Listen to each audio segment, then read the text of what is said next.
तो कल हम लोग पढ़ रहे थे अवलेह कल्पना के बारे में कि अवलेह को रस क्रिया और लेह कल्पना भी कहते हैं। सारंगधर के अनुसार हम लोगों ने पढ़ा था कि अवलेह जो क्वाथ आदि द्रव्य होते हैं, यानी कि काढ़े को और धीरे धीरे पकाते हैं, जब वो घन हो जाता है तो उसे ही रस क्रिया अवलेह और लेह कल्पना कहते हैं, जिसकी मात्रा सारंगधर ने एक पल बताई थी। जबकि चरक की मात्रा जितने में भोजन की मात्रा अवरोध ना हो उतना अवलेह हम खिलाते हैं। अवलेह में सुश्रुत जी ने बताया कि ग्रासांतर प्रयोग करें। प्रक्षेप द्रव्य गुड़ 2 गुना, शर्करा 4 गुना और जल 4 गुना आप मिलाते हैं। अवलेह की 3 अवस्थाएं फाणित, लेह और घन थी। अवलेह परीक्षा में कंतुमत्तम, जले निमंजन, वर्ण, रस उत्पत्ति और सुपक को अनुपान, क्षीर, इक्षुरस, यूस, पंचमूल क्वाथ, वासा क्वाथ। इसके अलावा वासा अवलेह हम लोग भाव प्रकाश ने राजस्व में बताया, और कंटकार अवलेह सारंगधर जी ने श्वासकाश में, कूष्मांड खंड अवलेह रक्तपित्त में। कूष्मांड खंड अवलेह को बनाने के लिए ताम्र पात्र का प्रयोग किया गया था। जबकि चरक में दृष्टि प्रदावर्ती और प्रथम ब्रह्म रसायन को भी बताया कि वो ताम्र पात्र में बनाए जाते हैं।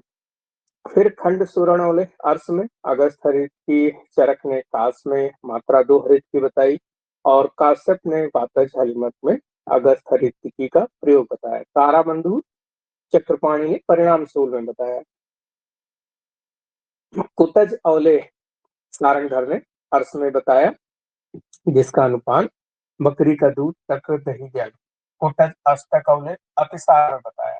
फिर च्यवनप्राश पढ़ा, उसमें 39 द्रव्य थे, जिसमें से 36 कौर द्रव्य थे, 500 आम्ल, गाय का घी, तिल, 6 प्रक्षेप द्रव्य थे, तितली, अला, वत्सलोचक, नागेश्वर और पत्र। ये 6 प्रक्षेप द्रव्य थे। चरक ने अष्टवर्ग के 5 द्रव्य, सारंगधर के 7 द्रव्य, और सारंगधर ने केवल गाय के घी में भूनना बताया। और पाक का पाक करते समय उसे अस्तमान से यानी काढ़े को इतना पकाएं कि उसका जितना पानी डालकर आपने पकाया था उसमें 1 लीटर जैसे पानी डाल के अगर आपने पकाया है तो केवल 125 ml यानी कि 8 भाग पानी का उड़ जाए, और केवल 8वां भाग शेष रहे। तो 1 लीटर का 8वां भाग जो होता है वो शेष रहे, उतना कम आपको पानी बचाना है। लेकिन चक्रपाणी ने कहा कि वाघट और चक्रपाणी ने चतुर्थांश शेष बताया। चतुर्थांश होगा 125 ml 1 लीटर का, तो उतना शेष करने के लिए बताया। बाकी पानी आप उड़ा दीजिए, जला दीजिए।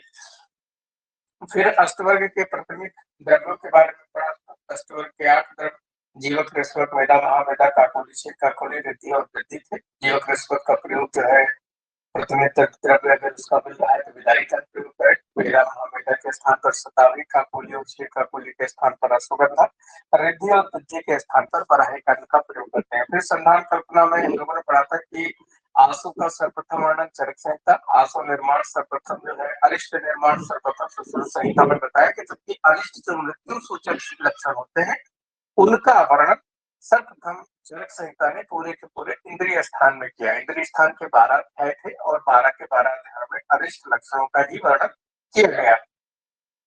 अरिष्ट जो होता है वो आंसू से श्रेष्ठ होता है।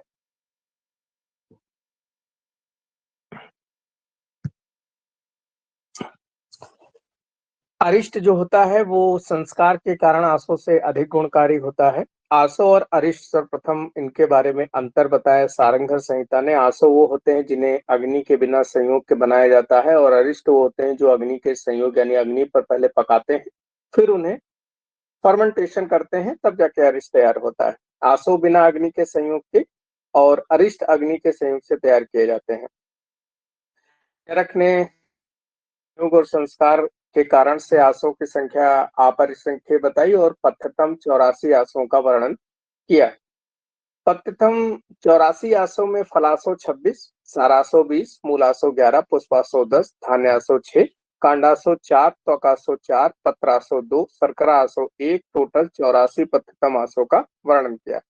फिर प्रक्षेप द्रव्य अगर कोई अनुक्त मान का तैयार कर रहे हैं तो उसमें द्रव जो होता है, अगर फर्मेंटेशन आप कर रहे हैं किसी, अगर मान नहीं पता है कितना कितना करना है, तो द्रव आपको 1 द्रोण लेना है, गुड़ आपको लेना है 1 तुला, क्षौद्र गुण का आधा भाग लेना है और प्रक्षेप द्रव्य जो लेते हैं वो 1/10 भाग लेते हैं। फिर मध्य के गुण हम लोगों ने पढ़े थे। चरक और वाग्भट ने 10 गुण बताए, सुश्रुत ने 8, अम्ल और लघु नहीं बताया, चरक ने 14 भी गुण बताए। फिर विष के गुण भी इसी के गुण के समान ही थे। फिर हम लोगों ने विष के गुण भी पढ़ लिए कि चरक ने जो है अनिर्देश रस, सुश्रुत का अपाकी और वाग्भट ने 11 जो गुण बताए उन्होंने अनिर्देश और अपाकी दोनों बताया। सारंगधर ने 8 गुण बताए, बहुत इंपॉर्टेंट। वैवाही, विकासी, आग्नेय, जीवित हर, योगवाही, सूक्ष्म, तीक्ष्ण और मदावहन। मध्य पीने से 5 प्रकार के साहस की उत्पत्ति भी चक्रपाणी जी ने बताया। फिर उसके बाद में सभी सुप्त कल्पनाएं जो है वो संधान कल्पना होती है, केवल एक मधु सुप्त जो है वो स्नेह कल्पना होती है। फिर हम लोगों ने पढ़ा कि सुरा जो होते हैं उसको अगर रख दिया जाए तो उसमें सबसे नीचे का जो पार्ट होता है उसे बक्कस कहा जाता है, उसके ऊपर मेदक, उसके ऊपर जगल, फिर उसके ऊपर कादम्बरी और सबसे ऊपर प्रसन्ना होता है जिसमें एल्कोहल का पार्ट सबसे ज्यादा होता है, जबकि बक्कस में एल्कोहल का पार्ट 0 होता है। उसको सुरा बीज और किडु कहते हैं, उसको फर्दर फर्मेंटेशन के लिए इस्तेमाल किया जाता है। तो पंकज में करके इसको हम लोगों ने याद किया था। तो इस सुरासों में सुरा और आसो मैरेयक इसको कहा चक्रपाणी जी ने। जब संधान करने के लिए जल के स्थान पर हम सुरा का प्रयोग करें तो वही मैरेयक कहलाता है। कर्पूर आसो एल्कोहल 84% होता है, विसूचिका में उसका प्रयोग करते हैं। अरविंद आसो शर्करा और मधु से तैयार किया जाता है, जो बच्चों में बाल रोग की दवा है। बच्चों में अगर कार से इम्यूनिटी बूस्टअप करना है तो अरविंद आसो का प्रयोग किया जाता है। आइफियन आसो, इसमें रस तरंगणी ने मृत संजीवनी सुरा पड़ा है ये बताया है। अतिसार में इसका प्रयोग करते हैं और इसकी मात्रा 8 बूंद होती है। अर्जुनारिष्ट हृदय रोग में, अशोकारिष्ट स्त्री प्रदर में, चंदनासो शुक्र में कुमारासो 8 उदर रोग की उत्तम औषधि है। 20 प्रकार के प्रमेय में प्रयोग करते हैं। 10 मूलारिष्ट वात व्याधि में है। सारस्वतारिष्ट इसमें स्वर्ण पत्र पड़े हैं और भैंसवली ने इसे रसायन की तरह बताया है। उसीरासो रक्तपित्त में, लोहासो पांडु में प्रयोग बताया गया है। देवदार्यादिरिष्ट प्रमेह में, बबूलारिष्ट क्षयकाश में, रुक्तकारिष्ट बुध रोग प्लीहा में और 10 मूलारिष्ट वात व्याधि में बताया गया है। नेक्स्ट आज से टू बी कंटिन्यू में करते हैं, भावना किसे कहते हैं। भावना, तो भावना देखिए 2 प्रकार से भावना हम देते हैं और इसमें इंपॉर्टेंट क्वेश्चन बनता है कि जब हम काढ़े से अगर भावना देते हैं तो वो काढ़ा किस प्रकार से बनाते हैं। तो सबसे पहले अगर हमको किसी स्वरस या जल आदि से भावना देना है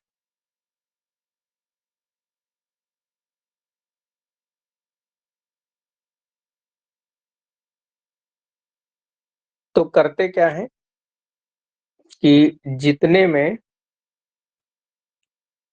चूर्ण डूब जाए,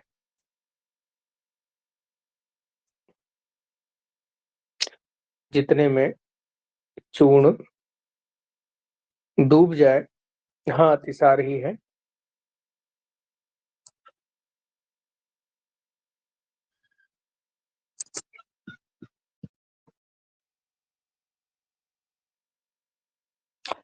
तो जितने में चूर्ण डूब जाए या गीला हो जाए,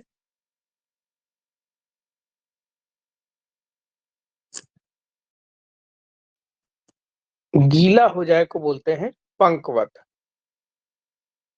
फिर इसको करते हैं मर्दन। मर्दन करने के बाद में जब ये सूख जाए तो बोलते हैं कि एक भावना हो गई। देखिए करते क्या है, इसके लिए आपको एक खरल लेना है।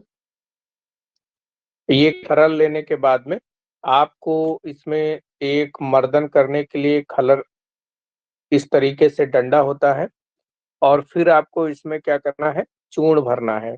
चूर्ण भरने के बाद में जिस स्वरस या जिस जल आदि से जो भावना देना है, वो भी इसके डाल देते हैं, कीचड़ के जैसा हो जाए। फिर इस मर्दन यंत्र से इतना इसको घोंटते हैं कि जब ये सूख जाए, तो उसको बोलते हैं एक भावना।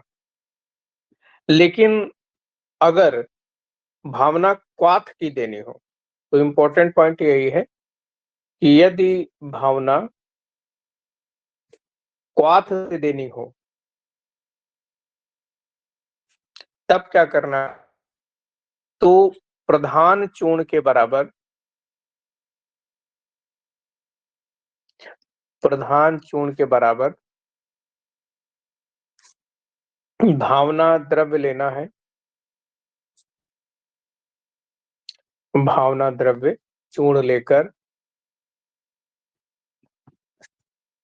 फिर 8 गुने जल क्वाथ करना है और बनाने के बाद में इसको अष्टमांश शेष रखना है, 8 शेष रखना है। तो ये मान के चलिए जैसे आपने 100 ग्राम चूर्ण का यानी 800 ml पानी लेना है और इसको फिर पकाना है। तो इस पूरे का अष्टमांश लगभग जो है 800 पानी उड़ा दीजिए, 100 ml करीब में शेष बचेगा, इसको छान लीजिए। तो ये जो प्रोसेस है, ये जो अष्टमांश शेष है, फिर ये बन जाता है और इससे देनी है भावना। इससे भावना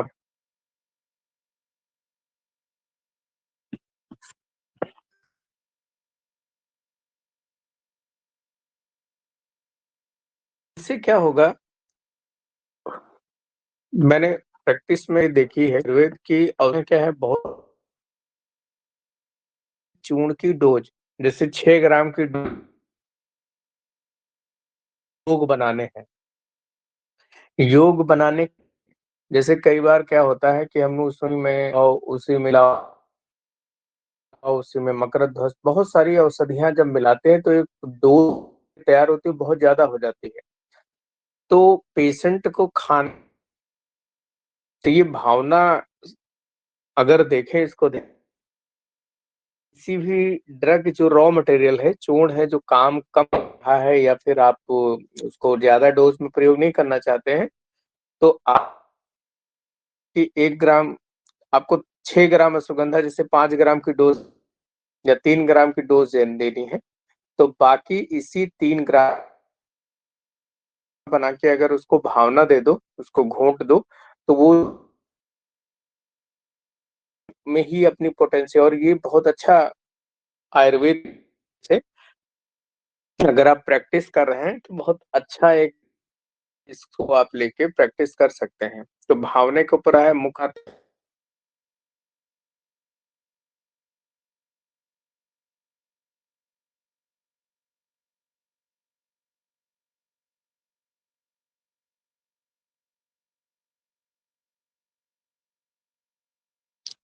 प्रधान कि अगर जैसे किसी 100 ग्राम चूर्ण को हमको भावना देना है ना? जैसे हमको अश्वगंधा को भावना देना है, तो अश्वगंधा का चूर्ण ये हो गया प्रधान चूर्ण। अब हमको जैसे अश्वगंधा है, तो ये अश्वगंधा का चूर्ण भी हमें कितना लेना होगा? सब बनाना होगा। फिर उसको हाथ से इसको हमको भावना है, मतलब है प्रधान चूर्ण से। अपना देखते हैं स्नेह कल्पना के बारे में।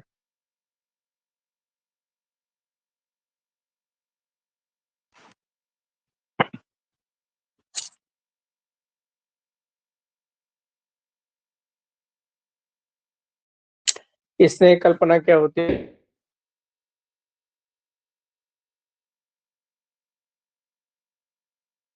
के द्वारा ही बनाए जाते हैं। स्नेह कल्पना स्नेह मूर्छन का वर्णन लिखें। स्नेह मूर्छन का वर्णन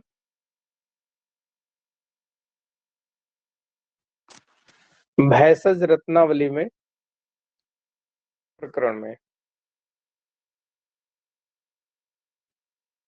देखिए इस यहाँ पर स्नेह यानी कि कोई तेल जब बनाते हैं, तो उसमें 2 चीज़ें करते हैं।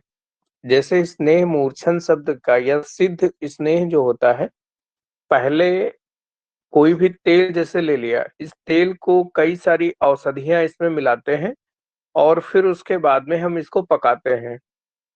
पकाने के बाद में फिर इसमें जल वगैरह भी डालते हैं, तो वो सिद्ध हो जाता है। जब वो तेल बनता है, तो वो कहलाता है सिद्ध तेल। सिद्ध तेल बनता है, ये होता है बेस। इसको इस तरह समझो, एक तरीके बन गया। अब जैसे हमको कोई दूसरा तेल, जैसे हमको महानारायण तेल बनाना है, अब ये बेस मटेरियल हो गया, यानी सिद्ध तेल हो गया। अब इसमें औषधियाँ मिला के पकाते हैं, फिर उसको छान के जो तेल तैयार करते हैं, तो वो बन जाता है तेल, जो चिकित्सा में प्रयोग करते हैं। तो यहाँ पर स्नेह मूर्छन शब्द से मतलब बेस तैयार कर रहे हैं, यानी कि हमको सिद्ध तेल जो बनाना है, उसके बारे में यहाँ बात चल रही है। तो यहाँ पर घृत मूर्छन और तैल मूर्छन क्यों करते हैं? घृत मूर्छन, घी से भी कई सारी औषधियाँ बनती हैं। और दूसरा है कटु तैल मूर्छन। कटु तैल का मतलब होता है सरसों का तेल। तो कटु तैल मूर्छन, ये दोनों हम नष्ट करने के लिए आम दोषनाशक। होता क्या है, घी में भी इस पानी की मात्रा थोड़ी बहुत होती है और सरसों का जो तेल होता है, अगर उसमें कोई आम दोष है, तो उनको न हम मूर्छन करते हैं। फिर लेकिन तिल तैल का जो मूर्छन किया जाए, तिल तैल मूर्छन किया जाता है दुर्गंध नाशन हेतु। ये है दुर्गंध नाशक।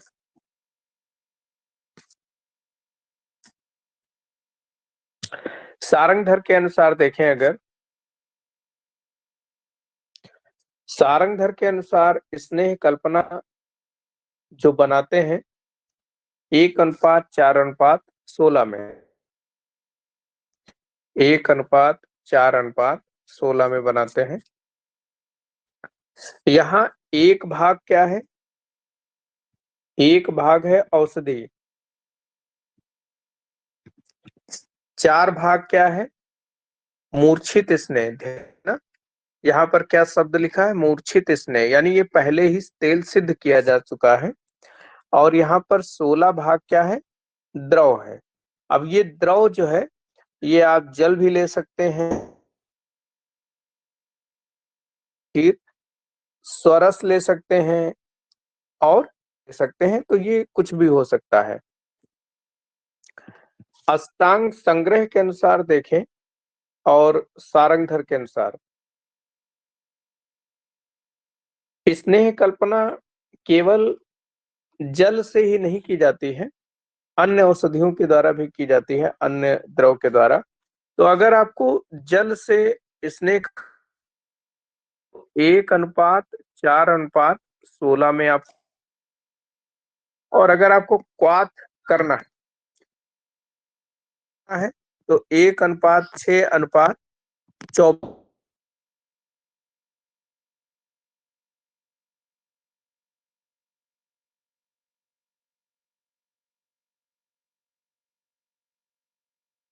ध्यान दो आप।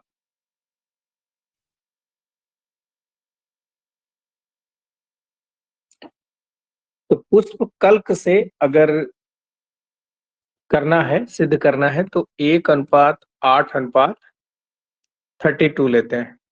तो स्वरस और पुष्प कल्क दोनों का एक ही है। इसके अलावा अगर हमको दूध,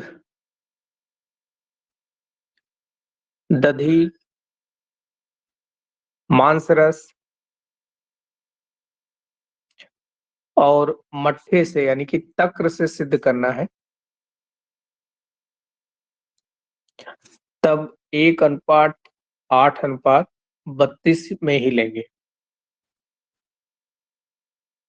देखिए, यहाँ इस क्वेश्चन को सॉल्व करने के लिए सबसे इम्पोर्टेंट चीज देखेंगे अगर, तो स्नेह और लास्ट वाला जो द्रव है, जैसे अगर आप यहाँ पे देखें, यहाँ एक भाग क्या है? एक भाग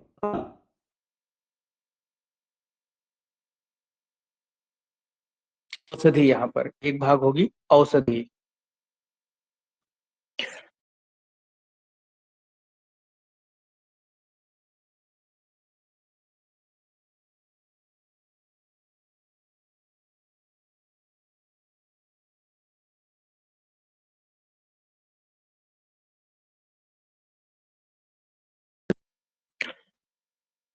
तो यहाँ पर दोनों का रेशियो, जैसे आपके पास में चार ऑप्शन जब मिलेंगे और वहां पर अगर ये क्वेश्चन पूछ लें कि पुष्प कल्क से स्नेह को सिद्ध करना हो, तो पुष्प कल्क, स्नेह और द्रव का जो रेशियो होगा, तो वहां पर लास्ट वाला आप देखना, लास्ट वाला जो भी होगा यहाँ पर अंतर 4 गुने का आएगा। तो ऑप्शन आपको एक मिल जाएगा जिसमें लास्ट वाला अंतर कितना होगा, 4 गुने का अंतर होगा।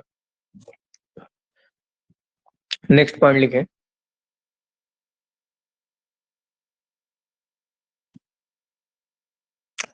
नेक्स्ट देखें, 5 या अधिक द्रव ग्रहण करने हो, 5 या अधिक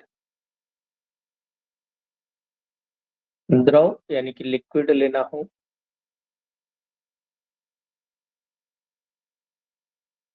करना हो तो स्नेह सिद्ध हेतु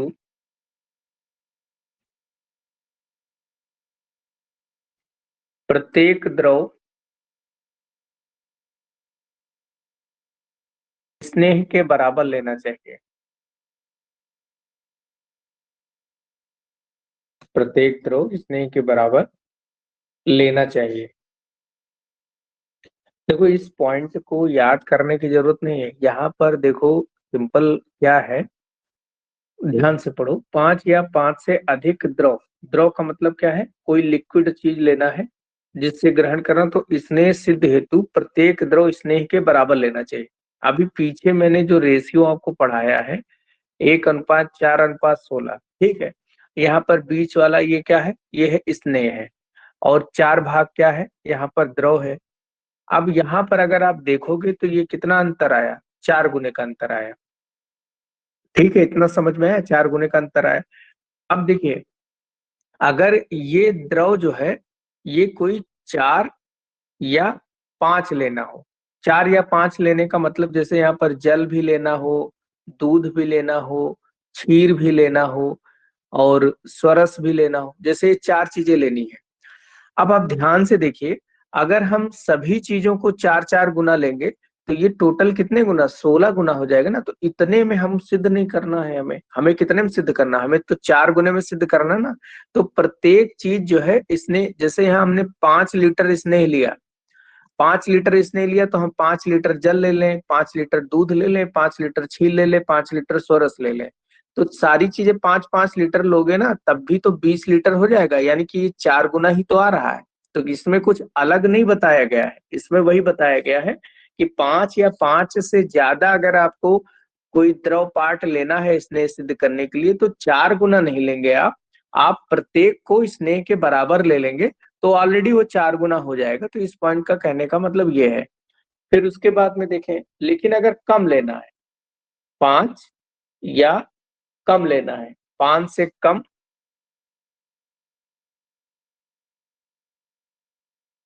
5 से कम द्रव लेना हो तो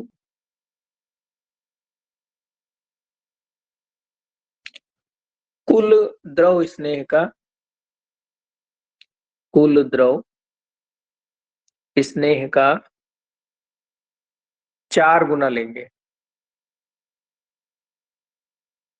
4 गुना लेंगे। अब देखो, अब वही बात है कि जैसे आपको दूध लेना हो, स्वरस लेना हो और मूत्र लेना हो, इन तीन से जैसे स्नेह सिद्ध करना हो, तो स्नेह अगर आपने 5 लीटर लिया है, तो इनको भी, इन तीनों को मिला के आपको 20 लीटर लेना होगा। तो इक्वल डिवाइड करके आप 20 लीटर ले लीजिए, तो 4 गुना हो जाएगा। तो 5 से अधिक है तो ऑलरेडी वो 4 गुना हो जाएगा, 5 से कम है तो उसको आपको लेना पड़ेगा 4 गुना।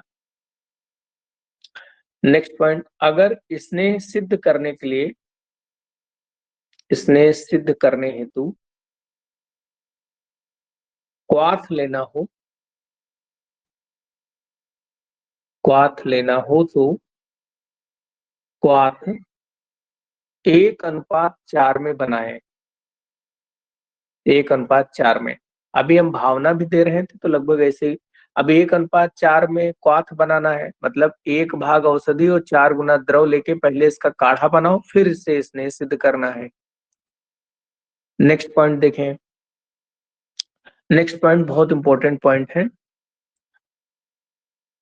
लगभग 90% चांस होते हैं कि ये जो 5 पॉइंट है इनसे अगर स्नेह से क्वेश्चन बनेगा तो इसी से बनेगा। जैसे घृत, तैल, गुड़ आदि को एक दिन में सिद्ध नहीं करना चाहिए, सिद्ध नहीं करना चाहिए। यानी कि इन औषधियों को अगर आपको सिद्ध करना है तो एक दिन में ही सारा प्रोसेस ना करें, कई दिन लगाएं। और अगर आपको तैल के बारे में स्पेशली देखें कि व्रीहि धान्य और मांस रस से स्नेह को एक दिन में सिद्ध करना को व्रीहि धान्य और मांस रस से स्नेह को एक दिन में सिद्ध करना है, यानी कि एक दिन में इसको बनाएं। लेकिन अगर आपको दूध से करना है, क्षीर से अगर करना है, दूध से, तो आपको 2 रात्रि का समय लगाना चाहिए, यानी कि 2 दिन का समय लगाएं। अगर आपको स्वरस से सिद्ध करना है तो स्वरस से स्नेह को सिद्ध करने के लिए आपको 3 रात्रि का समय लगाना चाहिए। फिर चक्र यानी कि मट्ठा और आरनाल, आरनाल कांजी होता है, आरनाल से अगर आपको सिद्ध करना है तो आपको 5 रात्रि का समय लगाना चाहिए। मूल और वल्ली, अगर इनको सिद्ध करना है तो मूल और वल्ली को सिद्ध करने में आपको 12 रात्रि का समय लगाना चाहिए। बहुत इंपॉर्टेंट पॉइंट है। नेक्स्ट लिखें, स्नेह सिद्धि के लक्षण, स्नेह सिद्धि के लक्षण। स्नेह सिद्ध हो गया है, इसके क्या लक्षण होंगे? तो सबसे पहले जब आप स्नेह पकाते हैं तो कल्क को अंगुली, कल्क को अंगुली पर मर्दन करने पर वर्ती बन जाएगी, वर्ती बन जाएगी। देखो अब आप लोग अपने किचन में चलो, किचन में चलने का मतलब अभी उठ के मत जाओ, याद करो। जैसे आप खाना बनाने जब चलते हो तो अब तो खैर लोग ऐसे ही मसाले ले आते हैं, डायरेक्ट सूखे निकाल के डाल देते हैं, सब्जी वगैरह बनाते हैं। लेकिन पहले जब मसाले सिलबट्टे पे पीसे जाते थे, हल्दी, धनिया, मिर्च सब पीसते थे, तो एक कल्क जैसा बन जाता था। अब पहले तेल चढ़ाया, जीरा डाला और उसके बाद में हम उस मसाले को पकाते थे। मसाला जब पकता था तो होता क्या था कि तेल अलग हो जाता है और मसाला अलग हो जाता है। तो जब उस मसाले को आप देखेंगे ना, उंगली पर अगर आप मलेंगे तो उसकी वर्ती बन जाएगी, तो वही होता है स्नेह सिद्ध। कल्क जो मसाला है ना वो कल्क है, तो वो जब उंगली पर आप मलोगे तो वर्ती यानी बत्ती जैसा बन जाएगा। दूसरा, कल्क या स्नेह को अग्नि पर डालने पर, अग्नि पर डालने पर शब्दहीन रूप से जलेगा। अब फिर से वही बात, अगर आपने कभी किचन में गए हो, पूड़ी अगर तल रहा हो कोई, और पूड़ी तल रहा हो और उसमें एक बूंद पानी चला जाए तो क्या होगा, बड़े तेल तेल जो है छन की आवाज करता है। यानी कि अगर मॉइस्चर होगा तेल में, अगर उसको आप आग पे डाल, स्नेह सिद्ध करने का मतलब ही यही होता है कि उसके अंदर की जितना भी जलीय अंश है, मॉइस्चर जो है उसको खत्म करना। अगर जरा सा भी मॉइस्चर रहेगा तो आप अग्नि पर डालोगे तो चट चट की आवाज चलेगा, और स्नेह जब सिद्ध हो जाएगा तब उसको जलाओगे तो उसमें कोई भी शब्द नहीं आएगा। फिर उसके अलावा गंध, रस और वर्ण की उत्पत्ति, जैसे कि च्यवनप्राश या अवलेह कल्पना में था, सेम वैसे ही। अगर घृत पाक है, घृत पाक पे क्या होगा, फेन शांति, यानी कि जब आप घी सिद्ध कर रहे हो तो उस समय जो ऊपर फेन आता है वो बैठ जाएगा। लेकिन अगर आप तैल सिद्ध कर रहे हैं, तैल पाक कर रहे हैं, तो वहां पर फेन आएगा, फेन उद्गम, फेन उद्गम। लेकिन पूरे संहिताओं में अगर देखा जाए तो केवल चरक संहिता का जो विमान स्थान है, विमान स्थान 7, यहाँ पर कृमि रोग का वर्णन है। यहाँ पर तैल पाक में फेन शांति बताया, तैल पाक में यहाँ पर फेन शांति।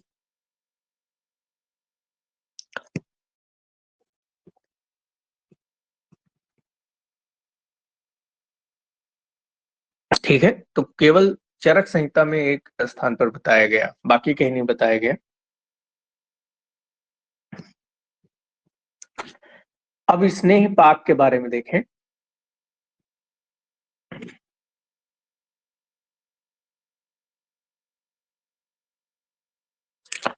स्नेह पाक में अष्टांग हृदय ने बताया कि स्नेह पाक 3 प्रकार के होते हैं। मंद स्नेह पाक, चिक्कण स्नेह पाक, और तीसरा होता है खर चिक्कण।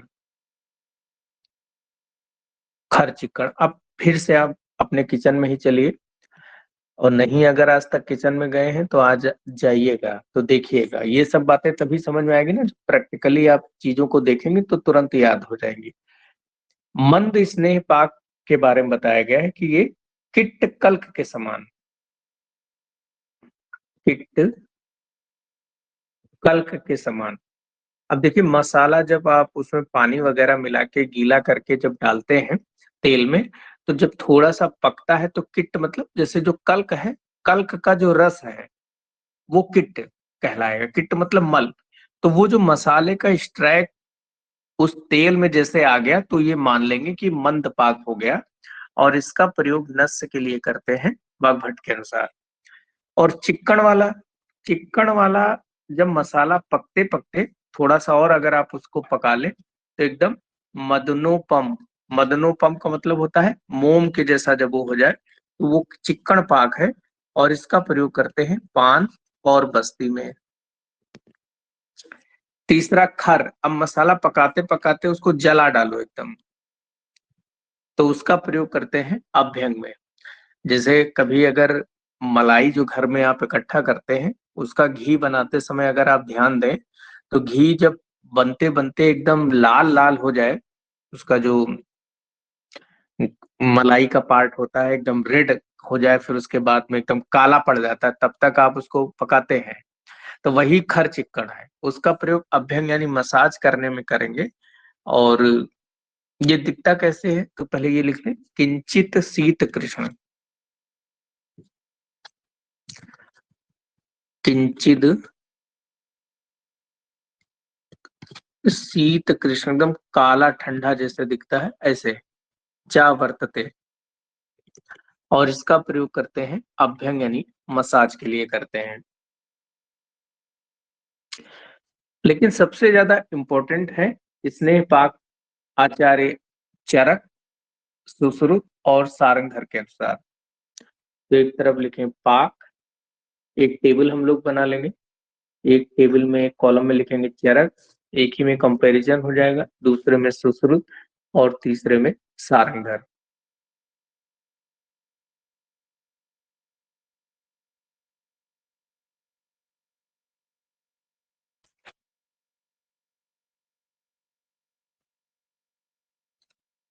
आचार्य, चरक, सुश्रुत और सारंगधर ने जो पाक बताए, एक बताया मृदु पाक, दूसरा उन्होंने बताया मध्यम पाक और तीसरा बताया खर पाक। मृदु पाक, मध्यम पाक और खर पाक, ये तीन बताया।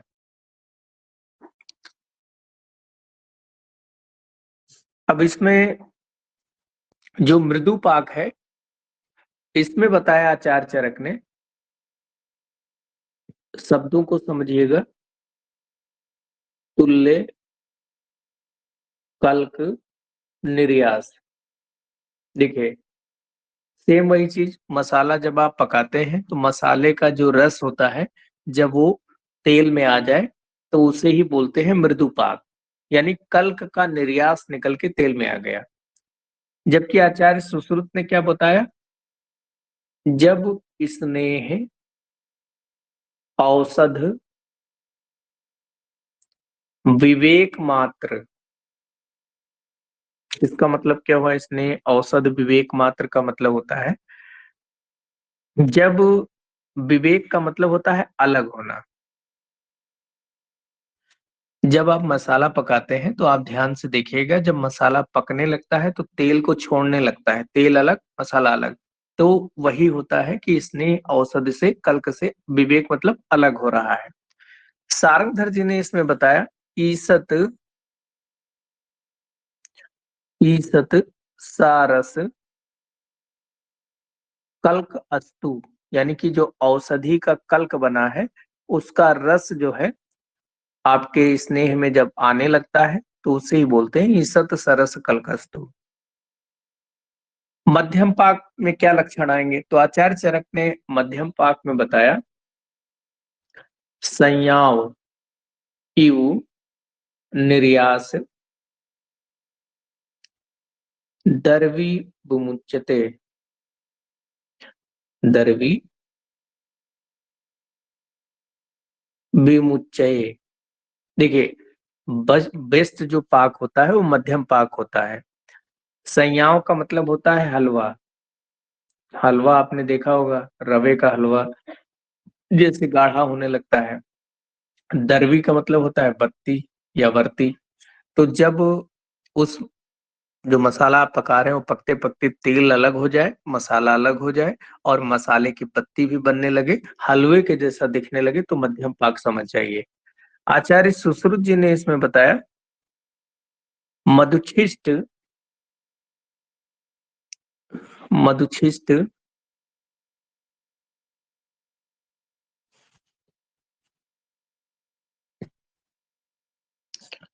विशद, विशद का मतलब चिकना, आविलेपी,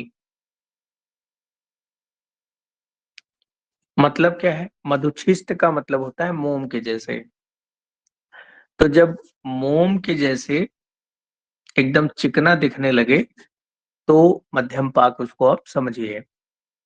फिर सारंगधर जी ने बताया, नीरस कोमले, यानी कि वो जो कल्क है, जो मसाला है, उसका पूरा का पूरा रस निकल कर तेल में आ जाए, यानी वो कल्क नीरस हो जाए और कोमल हो जाए, ये लक्षण बताए।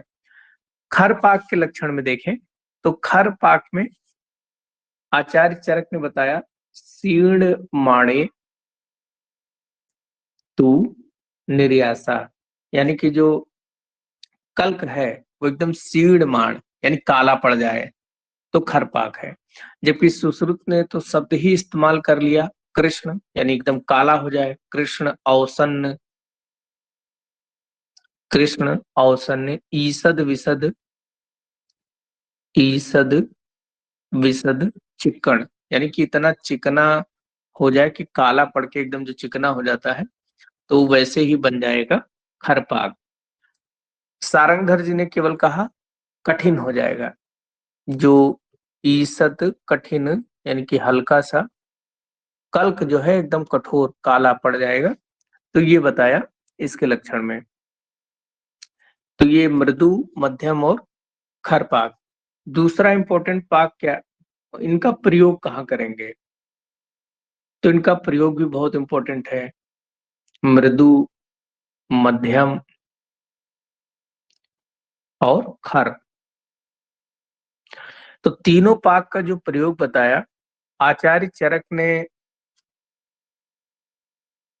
मृदु पाक का प्रयोग बताया नस्य में,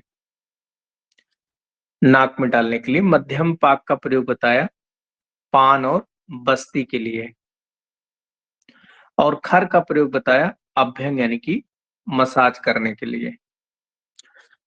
आप केवल ये याद करिए चरक का। बाकी सुश्रुत का क्या हो जाएगा कि सुश्रुत में एक इस तरह तीर बना लीजिए ऐसे, और जब सारंगधर आएगा तो फिर से इसको फैला दीजिए।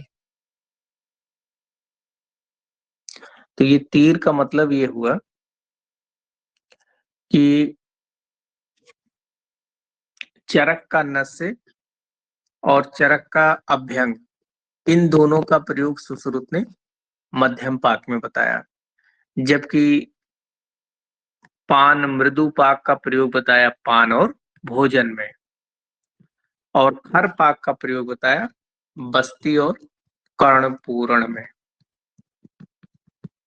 बस्ती और कर्ण पूरण में बताया। फिर से सारंगधर जी ने चरक जैसा ही बताया कि नस्य के रूप में प्रयोग करेंगे मृदु पाक का, अभ्यंग के रूप में प्रयोग करेंगे खर पाक का, लेकिन मध्यम वाले का बताया कि सभी प्रकार के कर्मों में प्रयोग करेंगे, सर्व कर्म में।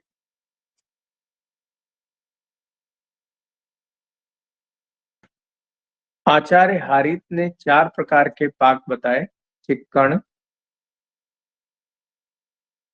मध्यम, खर और विशोषी बताया। और विशोषी बताया।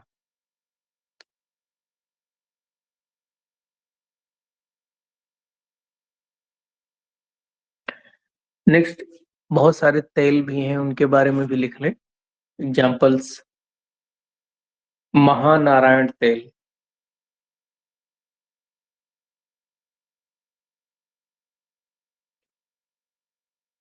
महानारायण तेल का प्रयोग करते हैं वात व्याधि में। वात व्याधि में महानारायण का प्रयोग करते हैं, और यहाँ पर तैल के बराबर, तैल के बराबर बकरी का दूध पड़ा है, अजा क्षीर, और गाय का गव्य क्षीर पड़ा है।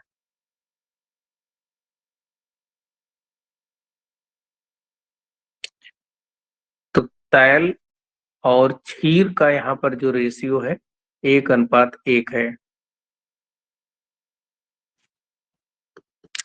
नेक्स्ट, हिंगू त्रिगुण तैल।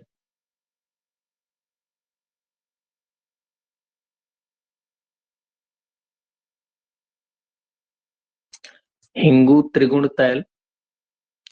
हिंगू त्रिगुण तैल तैल के बारे में अष्टांग हृदय ने बताया। गुल्म रोग, उदर रोग, गुल्म, उदर, वर्धम, वर्धम शूल नाशक। वर्धम का मतलब होता है वृद्धि। जब आंत्र की वृद्धि हो जाए, यानी कि इंग्वाइनल हर्निया जब हो जाए, तो उसको ही जो है वर्धम रोग कहते हैं। तो वहां पर पेन है तो उसमें प्रयोग करते हैं। और इसके जो घटक हैं, हिंगू 1 भाग, सैंधव 3 भाग, एरंड तैल 9 भाग, और रसोन सुरस, रसोन यानी कि लहसुन का जो रस है, रसोन सुरस, ये पड़ता है 27 भाग।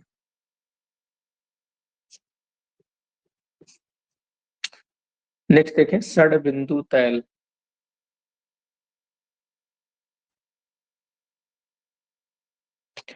षड बिंदु तैल, षड बिंदु तैल तो चक्रदत्त में वर्णन आया है। चक्रदत्त में इसका वर्णन आया है, चक्रदत्त का अवदान है। षडबिंदु तैल खासकर जो है, अगर किसी को माइग्रेन की प्रॉब्लम है तो ऐसे पेशेंट के लिए, या राइनाइटिस जल्दी जल्दी हो जाती है तो उन मरीजों के लिए षडबिंदु तैल का प्रयोग बहुत अच्छा रोल है इसका। तो चक्रदत्त ने इसको बताया है और इसमें काला तिल पड़ा हुआ है, कृष्ण तिल, काला तिल और अजाछीर, इन दोनों का जो अनुपात है 1:1 में पड़े हुए हैं। भृंगराज स्वरस इसमें पड़ा है, 4 भाग भृंगराज स्वरस है। मात्रा इसकी जो है 6 बूंद है और इसको शिरोरोग में। नेक्स्ट है नारायण तैल।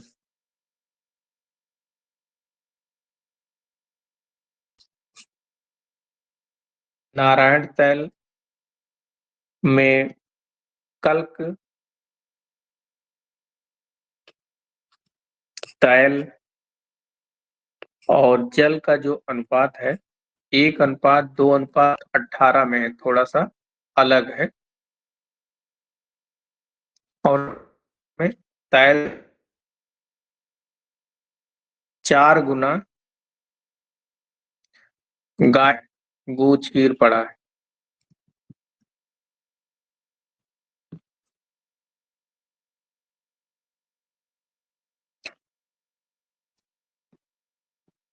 नेक्स्ट है क्षीर षडपल घृत।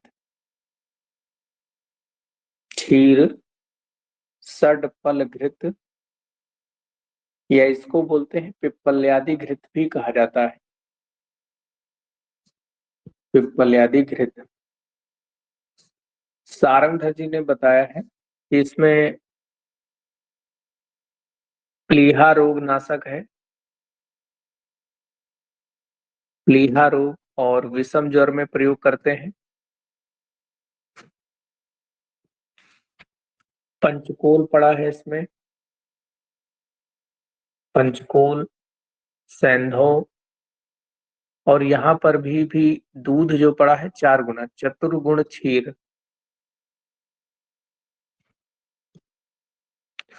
नेक्स्ट है जात्यादि घृत। जात्यादि घृत या जात्यादि तैल दोनों मार्केट में आते हैं और आपके बीटाडीन से ज्यादा, कई गुना ज्यादा अच्छा रिजल्ट होता है किसी भी अल्सर को, कुंड को ठीक करने में। इसमें क्या पड़ा है? तुथ है, तुथ है कॉपर सल्फेट, जिसको ब्लू बैट्रियोल भी कहते हैं। तुथ पड़ा है और इसका प्रयोग करते हैं नाड़ी व्रण। नाड़ी व्रण वो व्रण होते हैं जिनकी ओपनिंग दो तरफ से होती है, तो उसे नाड़ी व्रण कहा जाता है। फिर है त्रिफलाघृत।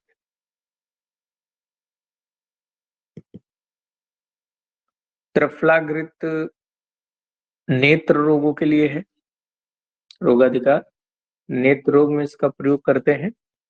इसमें त्रिफला क्वाथ, त्रिफला क्वाथ, वासा, भृंगराज, भृंगराज क्वाथ और अजाछीर पड़ा है, और अजाछीर पड़ा है। सभी एक एक प्रश्न,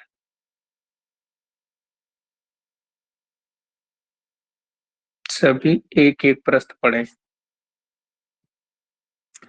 नेक्स्ट है ब्राह्मी घृत।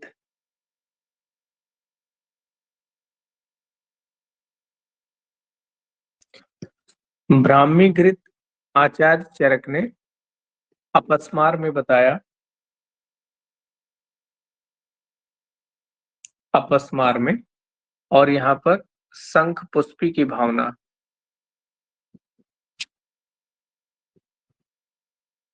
शंख पुष्पी मेध विशेषण है और इसका पंचांग प्रयोग करते हैं। जब चरक ने चिकित्सा स्थान में रसायन चिकित्सा के तीसरे पाद में 4 मेध रसायन बताए, मंडूकपर्णी, सरसा प्रयोज्य यानी मंडूकपर्णी का सरस प्रयोग करते हैं, क्षीरेण यष्टि मधुकस्य चूर्ण, यष्टि मधु का चूर्ण क्षीर यानी दूध के साथ प्रयोग करते हैं, रसो गुड़ुच्यात यानी गुड़ुची का सरस प्रयोग करते हैं, और समूल पुष्पया खलु शंख पुष्पी, और शंख पुष्पी का पंचांग कल्क के रूप में प्रयोग करते हैं। और मेध विशेषण तु शंख पुष्पी, शंख पुष्पी जो होती है सभी मेध में अग्र है, यानी कि सबसे अच्छी मेध औषधि है। नेक्स्ट देखें, इरी मेदादी तैल। इरी मेदादी तैल का प्रयोग करते हैं मुख रोग में। भल्लातक और तुअर्रक तेल।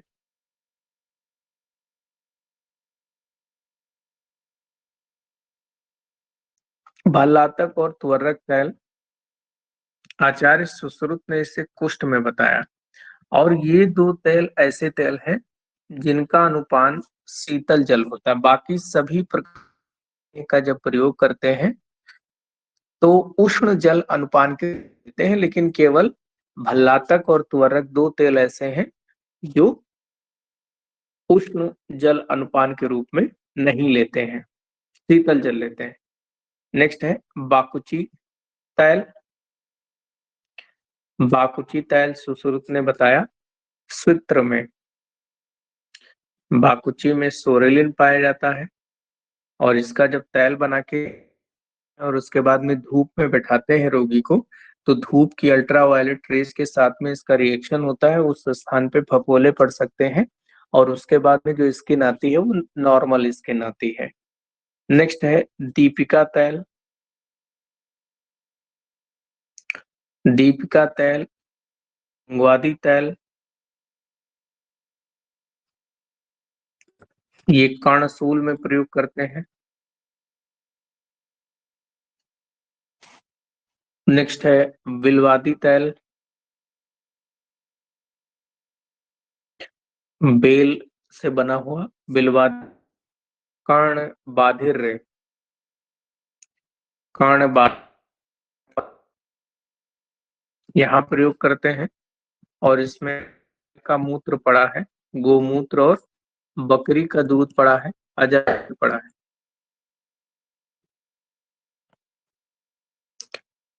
नेक्स्ट है अपामार्ग क्षार तैल।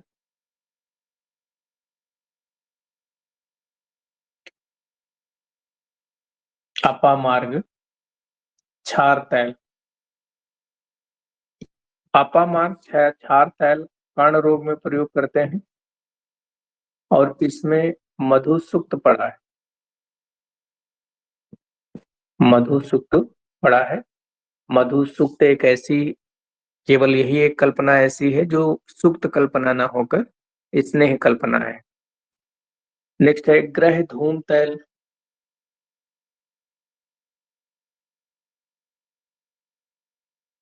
ग्रह धूम तैल, ग्रह घर का जो चूल्हे का धुआं होता है, उस चूल्हे के धुएं से तैल तैयार। धुआं जो होता है वो क्या है, नासा अर्स, नासा अर्स बोलते हैं नेजल पॉलिप को।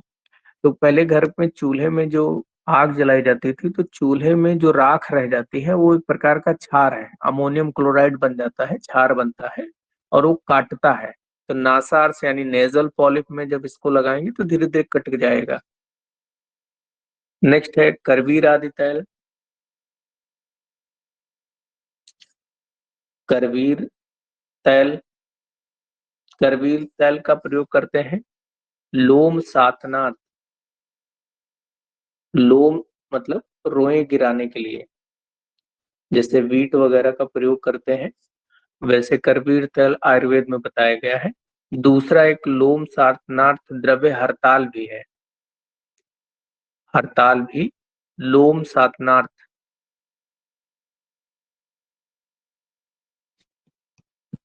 नेक्स्ट देखें वचादी तैल और लांगली तैल। वचादी तैल और लांगली तैल, इनका प्रयोग करते हैं गंडमाला में। गंडमाला ग्वाइटर बोलते हैं। नेक्स्ट है प्रहलाद तैल। प्रहलाद तैल सुश्रुत जी ने बताया है। इसमें सुश्रुत उत्तर तंत्र 39 ज्वर चिकित्सा में बताया है। ज्वर और दाहनाशक। और इसमें क्या है कि कांजी पड़ी है, तिल का तैल पड़ा है और कांजी पड़ी है। तिल का तैल और कांजी का जो रेशियो है 1:100, यानी कि 100 भाग कांजी है, 1 भाग तिल का तैल है। नेक्स्ट है सिक्त तैल। सिक्त तैल में मोम पड़ा हुआ है और तैल पड़ा है। इनका जो रेशियो है 1:6 होता है।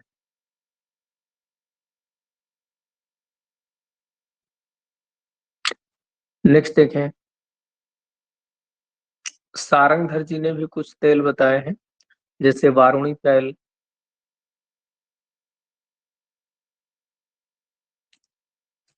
वारुणी तैल कंप रोग पार्किंसन को बोलते हैं, तो वहां प्रयोग करते हैं। काशीस तैल,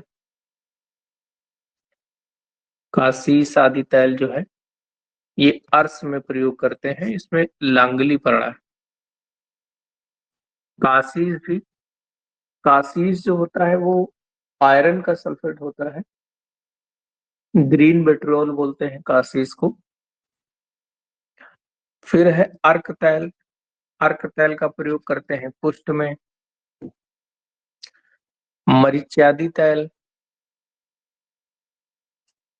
मरीच्यादि तैल का प्रयोग भी करते हैं कुष्ठ में। और इसमें कटु तैल पड़ा है। कटु तैल यानी सरसों का तेल पड़ा है, गोमूत्र पड़ा है और गोमय गोबर का रस भी पड़ा है।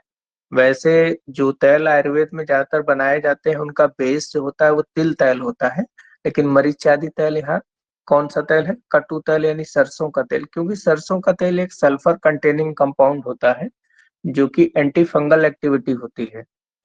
और मरीचादी तेल अगर एलोपैथ की दवा लगाने से दाद ठीक ना हो तो ये तेल 4-6 महीने लगातार लगाते रहिए तो ठीक हो जाता है। नेक्स्ट देखें, नींबू बीज तेल।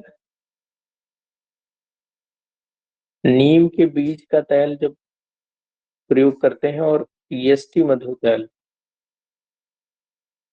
इन दोनों का प्रयोग करते हैं पालित तेल और इनका नस्य दिया जाता है। पालित मतलब पकना, काहे का पकना? बालों का पकना।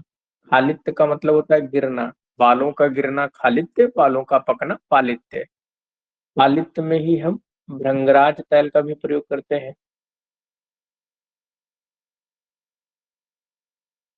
फिर उसके बाद में करंजादि तैल, करंजादि तैल का प्रयोग करते हैं इंद्रलुप्त में। इंद्रलुप्त, जब बाल अचानक से गिर जाएं तो वो कंडीशन कहलाती है इंद्रलुप्त। बाल धीरे धीरे गिरे तो खालित्य, और अचानक से गिर गए तो उसको कहलाते हैं इंद्रलुप्त। फिर है नीलन्याद। नीलन्याद तेल केश स्थिरीकृत, केश स्थिरीकृत, अकाल पालित्य, दारुणक और उपजिह्वा में। तो केस बालों को मजबूत करता है, अकाल में अगर बाल पक रहे हैं, दारुणक, दारुणक बोलते हैं जब सिर में बहुत ज्यादा रूसी हो जाए, डैंड्रफ हो जाए तो स्किन वहां की फटने लगती है, तो वो दारुणक है। उपजीव का, उपजीवा जीभ के नीचे कोई ग्लोटिस साइटिस टाइप का हो जाए, इन्फ्लेमेशन हो जाए तो उपजीविका। फिर है पाठादि तैल,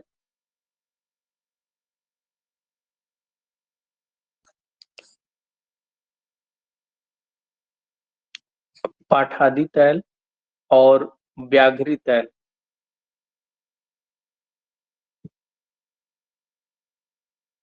पाठादि तैल और व्याघ्री तैल,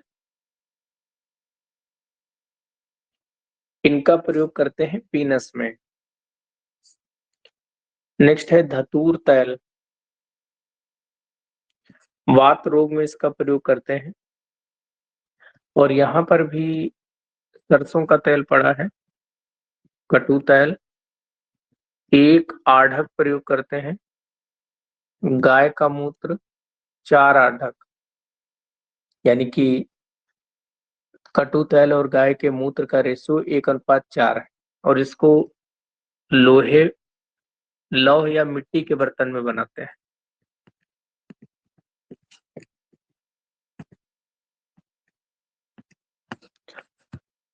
नेक्स्ट है वज्र तैल। वज्र तैल का प्रयोग हम कुष्ठ में करते हैं। पंचतिक्त घृत, पंचतिक्त घृत का प्रयोग करते हैं कुष्ठ और विषम ज्वर में। फिर है अमृत घृत का प्रयोग करते हैं कुष्ठ और वात रक्त में। कुष्ठ और वात रक्त में। बिंदु घृत, बिंदु घृत का प्रयोग करते हैं जलोदर में। और ये बिंदु घृत अगर नाभि पर लगाया जाता है, नाभि पर लगाने पर सुकुमार को विरेचन होने लगता है।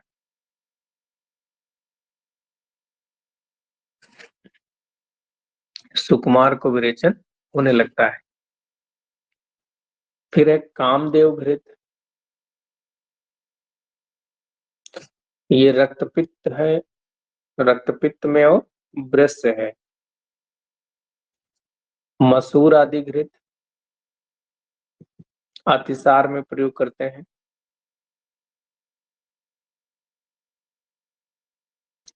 मसूर आदि घृत का अतिसार में प्रयोग करते हैं।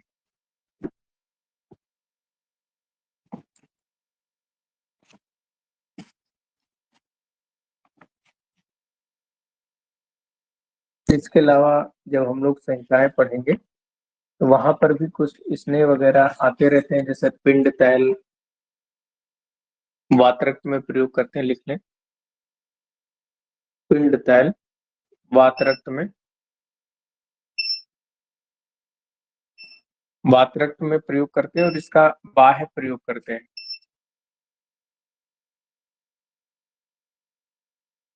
वातरक्त में बाह्य प्रयोग किया जाता है मसाज के लिए और सूल नाशक होता है।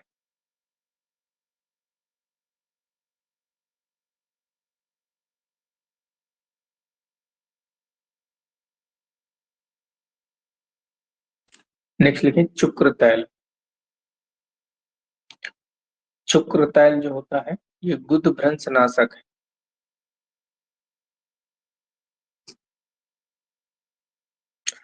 नेक्स्ट है संधवादी तैल। संधवादी तैल या बृहद संधवादी तैल आमवात रोग में।